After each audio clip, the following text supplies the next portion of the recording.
My name is Groshin Krzyzewski. I'm the author of 7 books, primarily fiction. The little link that I've put in there is to a video I made last week describing those 7 and looking ahead to 3 forthcoming books. One of those is entitled Lost History of Pullman, and so I'm coming to you on July 4th from downtown Pullman, right at the end of Maple Street, overlooking the bridge here over Paradise Creek into downtown, the abandoned railway tracks that go all the way up into campus WSU over there.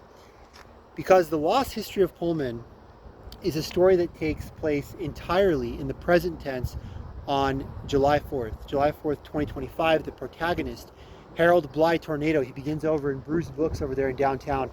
He at one point runs across the bridge up Maple Street, headed in that direction. As to what transpires, well, you maybe heard the talks that were given last year on the Lost History of Pullman, or you'll have to wait for the book. This being July 4th, and a year after it happened, I went back and looked at all of the mentions of fireworks, which is the great American tradition on this day, and I want to read those from the book for you right now. Chapter 1. You shop at the Palouse Mall in Moscow, hang out at Rainy Park Pool in summertime, and watch the 4th of July fireworks at Sunnyside Park. Chapter 5. Sunnyside Park on Sunnyside Hill, the lone point in all the city and all the nation that was not submerged beneath more than 25 feet of mud. To this day, Pullman holds its annual 4th of July fireworks at Sunnyside Park.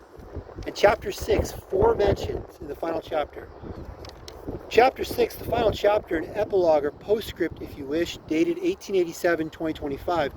I don't have the heart to cover these 138 years from the Great Cataclysm to July 4th to now, today.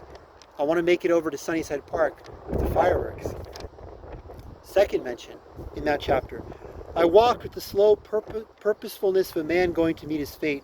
By the time I turned left past Roost's coffee shop, I had abandoned all hope that I might see the Sunnyside Hill fireworks that night, but I had made my peace with everything. The third mention in that chapter. But of course, Bruised Books was an outlier in being open on the holiday. Now even it was closed, and anyone who was anyone was setting up blankets on Sunnyside Hill, getting ready for the show. And the final mention, with great excitement for our protagonist, the one and only HBT Harold Bly Tornado, I made it to Sunnyside Park 10 minutes before the show began.